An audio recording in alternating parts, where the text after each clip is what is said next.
Ho, ho, ho! Feliz Natal! Tudo bem com você? Welcome to Intermediate Portuguese, the only podcast that truly helps you tell your story in Portuguese the way you do in your native language. This is Christmas Alley coming to you from Christmas City, Salvador, Bahia. No, it's not Christmas City, really, it's very hot today. But in today's episode, you may have guessed, we are going to talk about Ceia de Natal, Christmas dinner, because this is a special episode. First, it's episode 151 of our numbered series, and it's like a lot of episodes for me, so thank you very much for keeping with me here, because it's really, really a long way that we've come. And after listening to today's episode, you'll have some vocabulary to discuss Christmas dinner with your Brazilian friends, family, and acquaintances as well. In the learning guide, I have the links to all of the recipes that I mentioned. So if you are inclined to cook, well, you might want to use those recipes in this Christmas now. Oh, but you might not have access to the learning guide yet. In that case, I suggest you go to portuguesewitheli.com/school and grab a free learning guide for you to see whether it's a good fit for you to include in your studies. Again, it's portuguesewitheli.com/school. Agora, vambora pro episódio 151 sobre a ceia de Natal aqui no Brasil. E lembre-se, nós vamos falar de muita comida boa. Bora começar!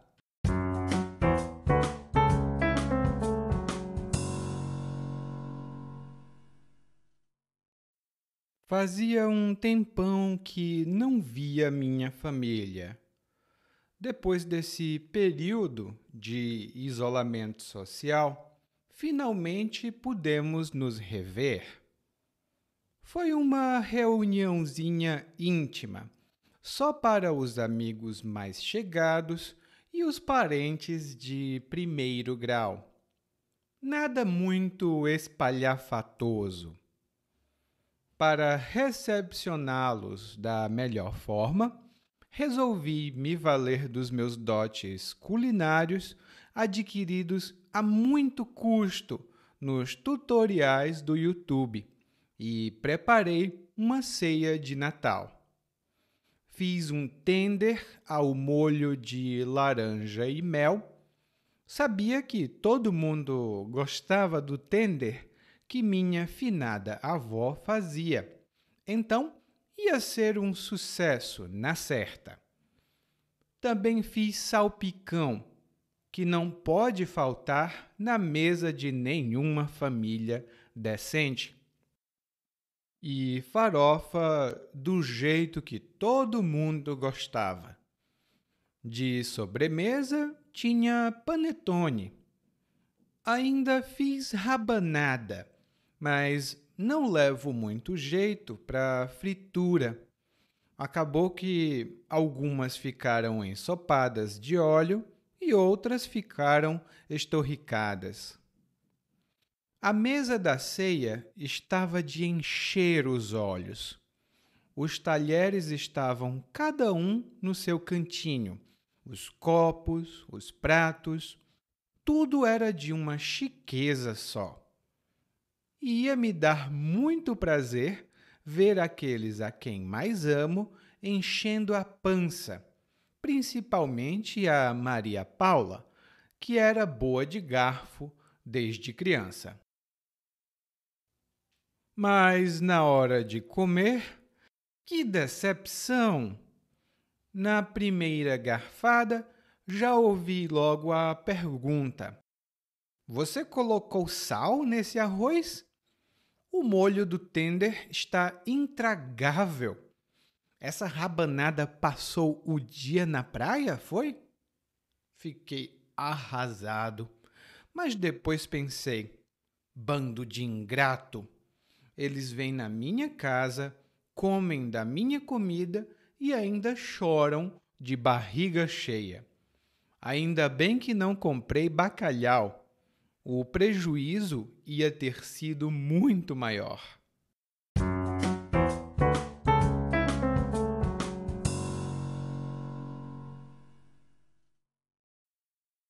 O narrador da nossa história hoje começa dizendo que faz muito tempo que ele não via a família dele.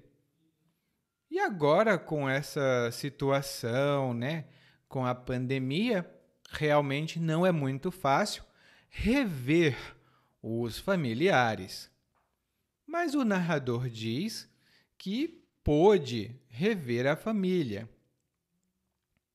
O narrador pôde rever a família.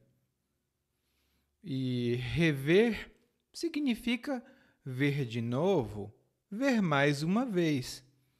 Por exemplo, depois de 30 anos, eu revi os meus amigos da escola. Depois de 30 anos, eu revi os meus amigos da escola. E o narrador então diz que ele fez uma reunião. Foi uma reunião íntima, o que significa que foi uma reunião reservada apenas para as pessoas mais próximas.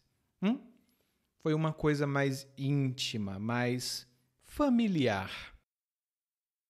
E ele até diz que a reunião foi só para os amigos mais chegados e para os parentes de primeiro grau.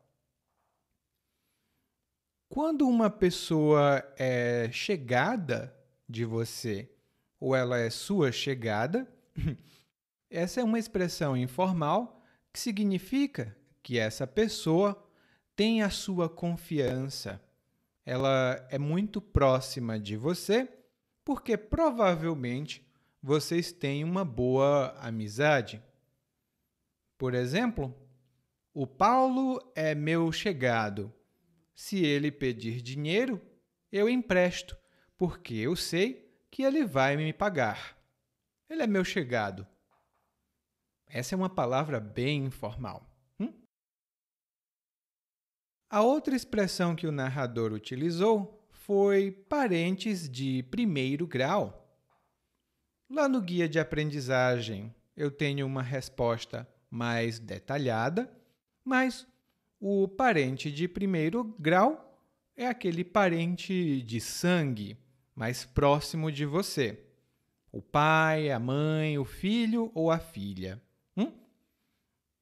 Nós temos parentes de primeiro grau, de segundo grau, de terceiro grau e por aí vai. Então, são realmente pessoas muito próximas. Só os mais chegados e os parentes de primeiro grau. Então o narrador diz, nada muito espalhafatoso. E uma coisa espalhafatosa é uma coisa chamativa, ela chama muita atenção, porque ela é extravagante, ela é uma coisa exagerada e, por isso, chama atenção. Por exemplo, o Fernando sempre gostou de roupas espalhafatosas. Uma pena, ele fica parecendo um palhaço. Com essas roupas espalhafatosas, ele fica parecendo um palhaço. E aí o narrador diz que queria recepcionar os amigos da melhor forma. Quando você recepciona alguém, você organiza uma recepção, que é um evento, pode ser uma festa, pode ser uma reunião. E em muitas situações, nós recepcionamos os nossos amigos no aeroporto ou na estação. Por exemplo, fazia 30 anos que eu não via os meus irmãos. Eles vieram me visitar. Então, eu fui recepcioná-los no aeroporto. Levei comida, levei fotografias. Foi muito divertido a nossa recepção. E perceba que tem uma diferença entre recepcionar e receber. Quando você recepciona, é um tipo de celebração, tem uma festinha. Mas quando você recebe, pode ser simplesmente o fato de você receber alguém. Não tem festinha necessariamente. Bom, para recepcionar os amigos e a família da melhor forma, o narrador se valeu dos dotes culinários dele. O narrador se valeu dos dotes culinários dele. E aqui nós temos duas boas expressões. A primeira é valer-se. Eu me valho, você se vale de alguma coisa.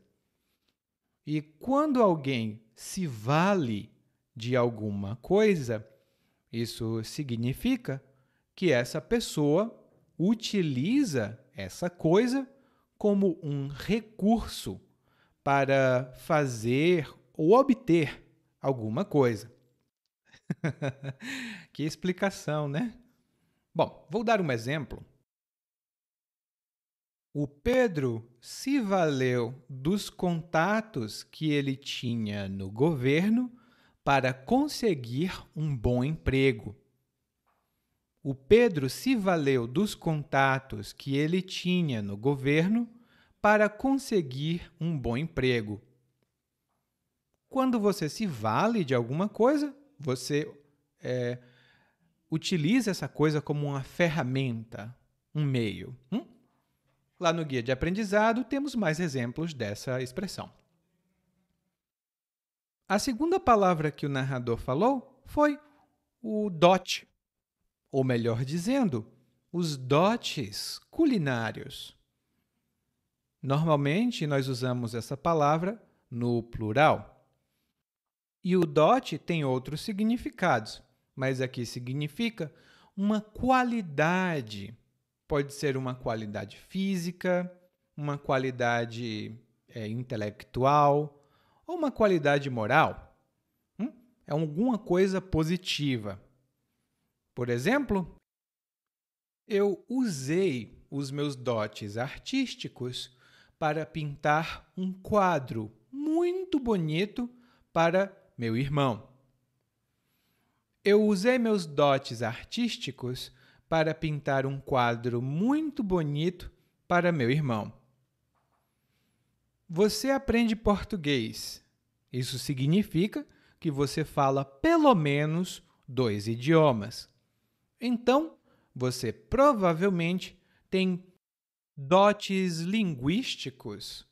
Você tem dotes linguísticos. E o narrador tem dotes culinários.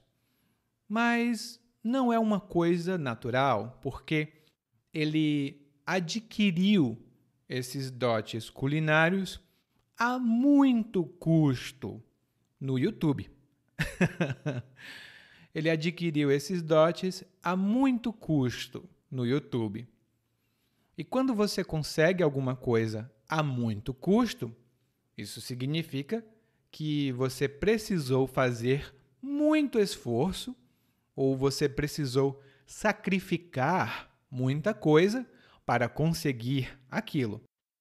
Por exemplo, eu não tinha dinheiro para ir para a universidade, mas a muito custo eu consegui entrar na universidade e me formar.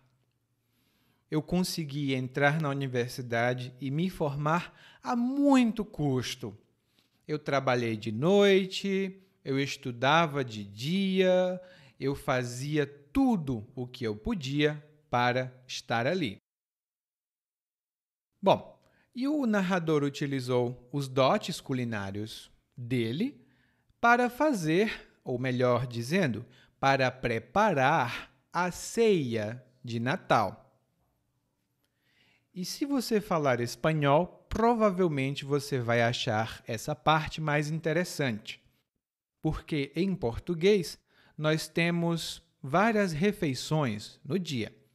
Nós temos o café da manhã, temos o almoço, temos o lanche, a janta, né, ou o jantar, e temos a ceia.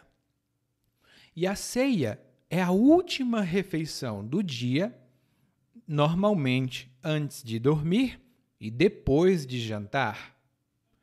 Eu, por exemplo, não faço ceia, porque eu janto muito tarde, então eu não preciso fazer ceia. Mas eu tenho amigos e amigas que comem uma maçã ou uma outra fruta na ceia, só para não ficar com fome. Porque normalmente eles jantam muito cedo, então eles fazem uma ceia. E a ceia de Natal é aquele jantar de Natal tradicional em vários países, no Brasil também. Daqui em diante, o narrador fala sobre os pratos, alguns pratos típicos da ceia de Natal. A primeira coisa que ele diz é que ele fez um tender.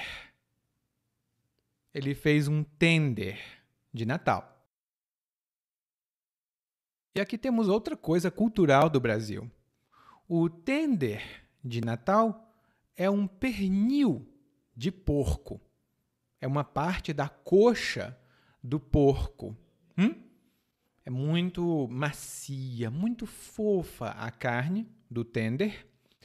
E ela se chama assim porque dizem que em 1950 uma empresa de São Paulo importava o pernil, né? Mas, como era importado, vinha em inglês escrito tender made. E a gente acabou pegando a palavra tender para usar para essa carne. Então, a carne se chama tender, mas é pernil de porco. Aí é muito boa. O narrador, então, fez tender ao molho de laranja e mel. Porque ele disse que era a receita da finada avó dele.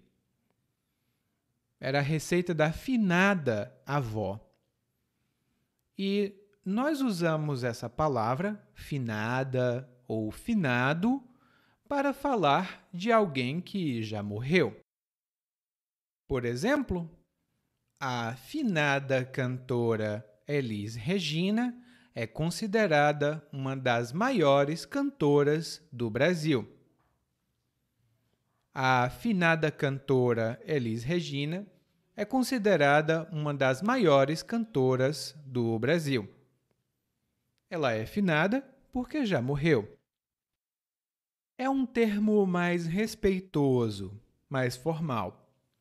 Inclusive, o Dia dos Mortos aqui no Brasil se chama Dia de Finados e é celebrado no dia 2 de novembro.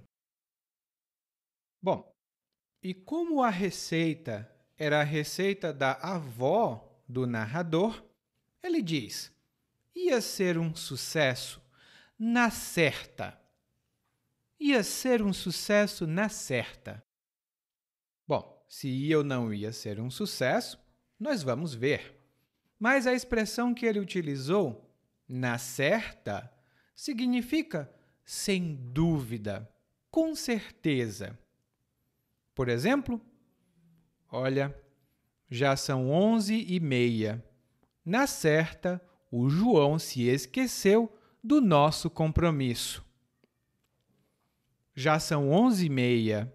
Na certa, o João se esqueceu do nosso compromisso. Com certeza ele se esqueceu.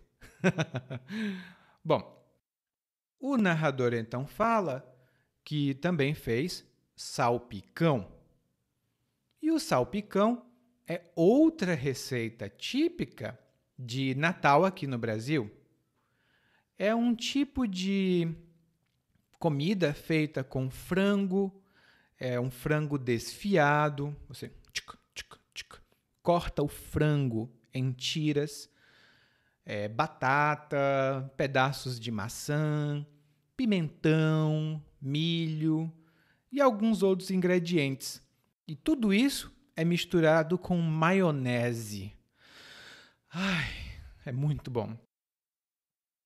Além do salpicão, que o narrador diz que tem que estar na mesa de todas as famílias, ele também fez farofa. E farofa, é outra receita brasileira. Normalmente ela é preparada com farinha de mandioca frita. Você frita a farinha de mandioca em algum tipo de gordura. Pode ser gordura de porco, pode ser manteiga. Tem que fritar. E normalmente nós misturamos outros ingredientes. Por exemplo, eu gosto muito de farofa de manteiga com alho e cebola fritos, bacon. Ai, meu Deus, é muito bom. Eu tô com fome já. É muito comum no ano todo. No Natal, às vezes, fazem uma farofa especial. E ele diz que também tinha sobremesa, e a sobremesa era panetone. E a sobremesa é qualquer comida, geralmente doce, com a qual nós terminamos uma refeição. É tipo para dizer tchau da nossa refeição. Algumas sobremesas muito comuns aqui no Brasil são pudim, mousse, doce de goiaba, doce de banana, sempre alguma coisa doce que você come um pouquinho. É a sobremesa. E o narrador disse que tinha panetone de sobremesa. O panetone é um bolo de tradição italiana. Ele é feito com frutas cristalizadas. E aqui no Brasil é obrigatório. Não, obrigatório não, né? Mas, quase toda casa tem. Eu tenho panetone. É obrigatório ter panetone no Natal. Algumas pessoas não gostam de frutas cristalizadas, então elas preferem panetone de chocolate. E temos até mesmo o panetone salgado, que é um panetone com bacon. Muito bom também. E, por último, o narrador também fez rabanada. O narrador fez rabanada. E rabanada é uma fritura. É uma comida que se prepara fritando. Ela é feita de pão, leite, ovos. Você frita o pão, né? Você frita as fatias de pão e depois coloca um pouco de açúcar ou coloca canela, depende do que você goste. E nós comemos ou na manhã de Natal ou à noite mesmo. É típica também aqui no Brasil, mas eu sei que essa receita vem de Portugal. Bom, e o narrador diz que não leva muito jeito para preparar frituras, porque ele diz que a rabanada que ele preparou ficou parte ensopada de óleo e parte estorricada. Parte ficou ensopada e parte ficou estorricada. Quando nós dizemos que alguma coisa ficou ensopada, roupas ensopadas, uma pessoa pode ficar ensopada, isso significa que essa coisa está muito molhada, ela está encharcada. Por exemplo, eu estava andando na rua e começou a chover. Droga, não tinha um lugar onde eu pudesse me proteger. Eu corri, Mas não teve solução. As minhas roupas ficaram ensopadas de chuva. As minhas roupas ficaram ensopadas. E como a rabanada que ele preparou ficou ensopada, isso significa que quando você morde a rabanada, ela faz barulho de óleo. Muito gordurosa. Não é boa. E parte da rabanada que ele preparou ficou estorricada. E essa é uma palavra muito informal que nós utilizamos para dizer que algo secou e queimou. Por exemplo, eu fui preparar carne. Eu fui preparar carne frita, mas eu coloquei pouco óleo e deixei muito tempo no fogo.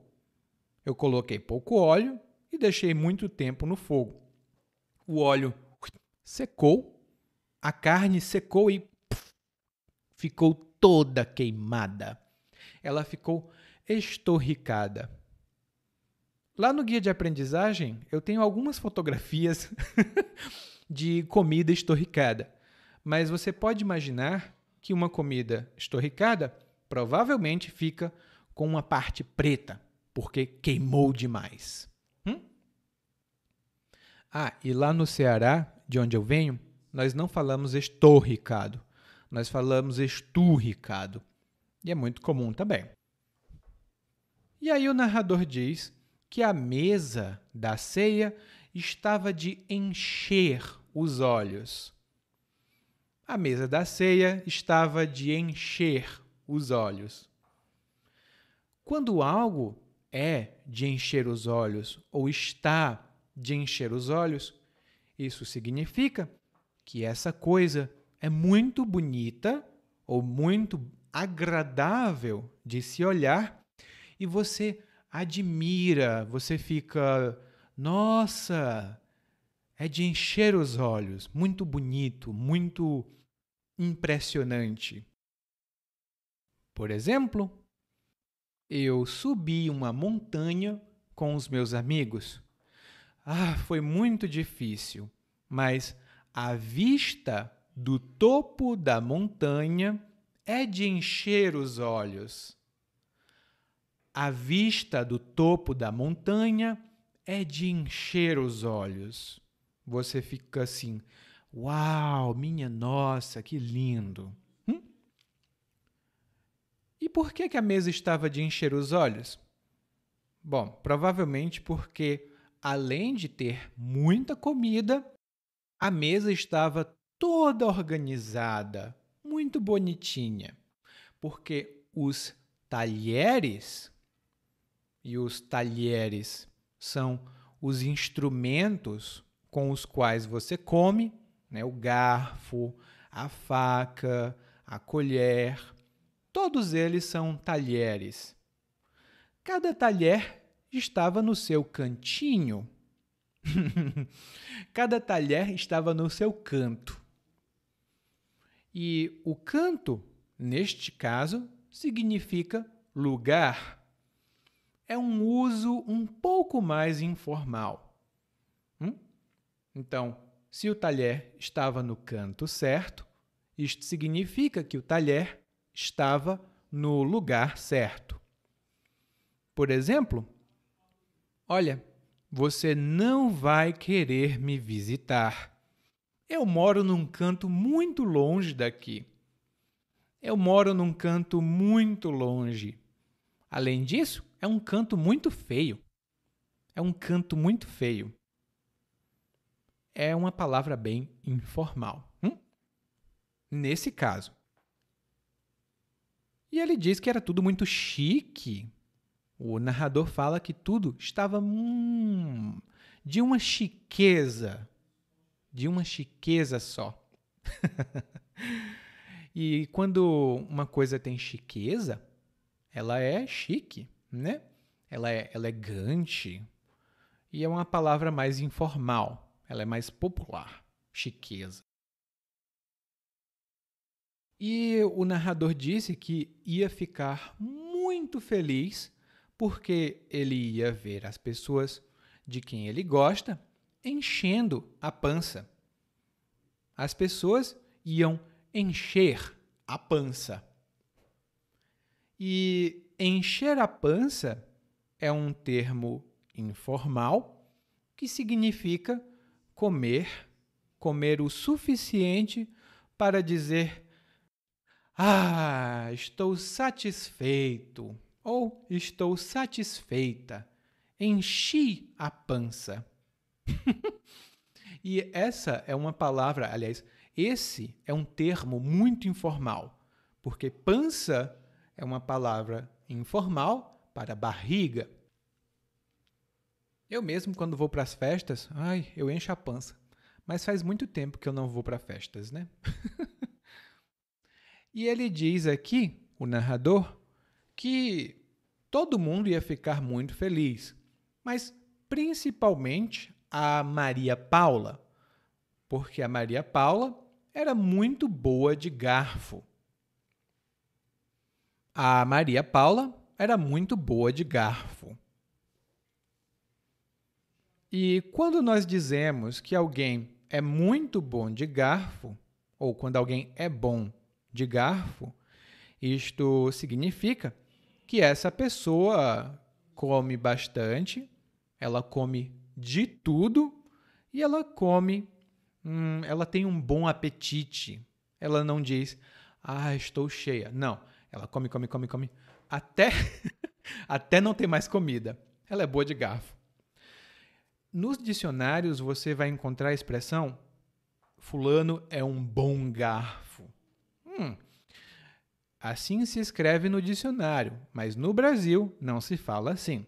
No Brasil nós falamos fulano é bom de garfo, fulana é boa de garfo. Eu mesmo sou ótimo de garfo. Não me convide para uma festa. Bom, o narrador tinha todas essas expectativas de que todos iam adorar a comida dele, mas ele diz que, na hora de comer, que decepção, que tristeza, porque as expectativas dele não foram atendidas, né? As expectativas não corresponderam à realidade. Que decepção, que desapontamento, porque todo mundo reclamou da comida. Primeiro, disseram que não tinha sal no arroz. Segundo, porque disseram que o molho do tender estava intragável. E quando uma coisa é intragável, é muito ruim, é muito difícil engolir. Por exemplo, essa comida tem tanto sal, mas tanto sal, que está intragável. Eu não consigo comer. Lá no guia de aprendizagem, nós temos outras explicações para essa palavra, porque ela tem mais significados.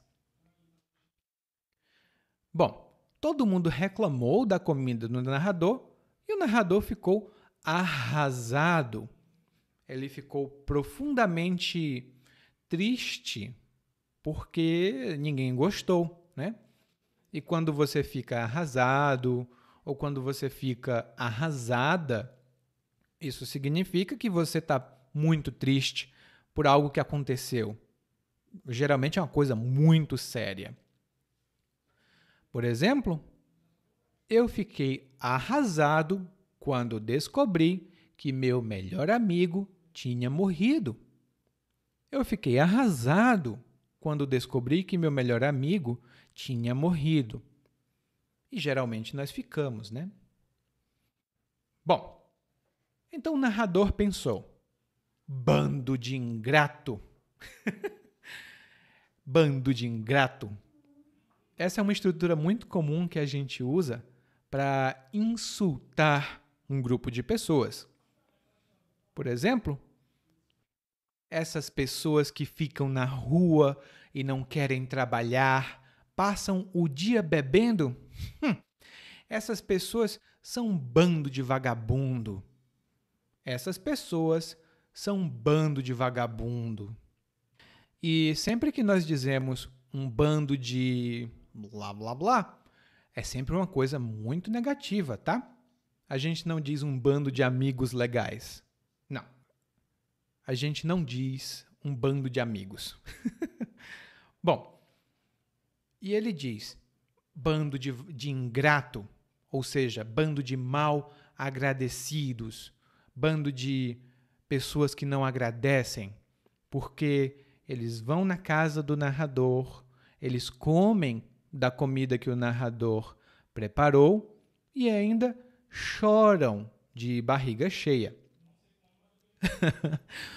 Eles choram de barriga cheia. E chorar de barriga cheia, ou reclamar de barriga cheia, é quando você reclama, mas não tem motivo. A situação está perfeita, mas você reclama para reclamar. Você reclama de barriga cheia, ou você chora de barriga cheia. E os convidados estavam mesmo. Eles estavam mesmo de barriga cheia. E o narrador termina dizendo: ainda bem que não comprei bacalhau. O prejuízo ia ter sido muito maior. Ainda bem que não comprei bacalhau. E ele diz ainda bem porque ele acha que foi menos mal que ele não tivesse comprado. Ainda bem que ele não comprou. E bacalhau, gente, é um peixe muito comum no Natal aqui no Brasil e também na Páscoa. Eu acho que na Páscoa a gente come bastante também. Mas no Natal nós temos bacalhau. E bacalhau é um peixe do hemisfério norte, né? Tipo ali para o lado da Noruega, de Portugal. Eu acho que em Portugal também tem bacalhau. Bom, mas o bacalhau é um peixe que aqui no Brasil é vendido seco e com muito sal. Muito, muito sal. E nós usamos bacalhau para fazer salada, torta, salgados. É muito bom. E se você tiver uma chance, coma bacalhau. É muito bom. E bacalhau aqui no Brasil é caríssimo. Tipo, custa os olhos da cara. É muito caro mesmo. Então, se o narrador tivesse comprado o bacalhau, ele teria gastado muito mais dinheiro. Se o narrador tivesse comprado o bacalhau, ele teria gastado muito mais dinheiro. Bom, ainda bem que ele não comprou bacalhau. Uma pena que nós não temos bacalhau, mas nós temos o monólogo para escutar mais uma vez, mas dessa vez na velocidade natural. Fazia um tempão que não via minha família. Depois desse período de isolamento social, finalmente pudemos nos rever. Foi uma reuniãozinha íntima, só para os amigos mais chegados e parentes de primeiro grau. Nada muito espalhafatoso. Para recepcioná-los da melhor forma, resolvi me valer dos meus dotes culinários, adquiridos a muito custo nos tutoriais do YouTube, e preparei uma ceia de Natal. Fiz um tender ao molho de laranja e mel. Sabia que todo mundo gostava do tender que minha finada avó fazia, então ia ser um sucesso na certa. Também fiz salpicão, que não pode faltar na mesa de nenhuma família decente, e farofa do jeito que todo mundo gostava. De sobremesa tinha panetone. Ainda fiz rabanada, mas não levo muito jeito para fritura. Acabou que algumas ficaram ensopadas de óleo e outras ficaram estorricadas. A mesa da ceia estava de encher os olhos. Os talheres estavam cada um no seu cantinho, os copos, os pratos, tudo era de uma chiqueza só. Ia me dar muito prazer ver aqueles a quem mais amo enchendo a pança, principalmente a Maria Paula, que era boa de garfo desde criança. Mas na hora de comer, que decepção. Na primeira garfada, já ouvi logo a pergunta: você colocou sal nesse arroz? O molho do tender está intragável. Essa rabanada passou o dia na praia, foi? Fiquei arrasado. Mas depois pensei: bando de ingrato. Eles vêm na minha casa, comem da minha comida e ainda choram de barriga cheia. Ainda bem que não comprei bacalhau. O prejuízo ia ter sido muito maior. Oi, tudo bem? Provavelmente você escuta nosso podcast há algum tempo. Bom, se não for o caso, eu me apresento para você.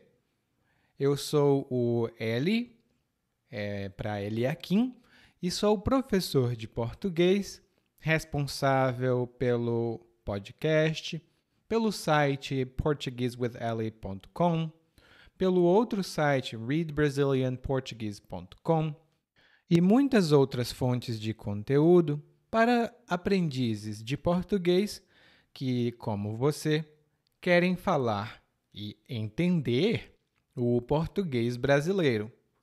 Se você gostar desse podcast, você pode fazer uma avaliação do nosso podcast no Apple Podcasts. Você pode fazer a sua avaliação e isso ajuda muito. Obrigado.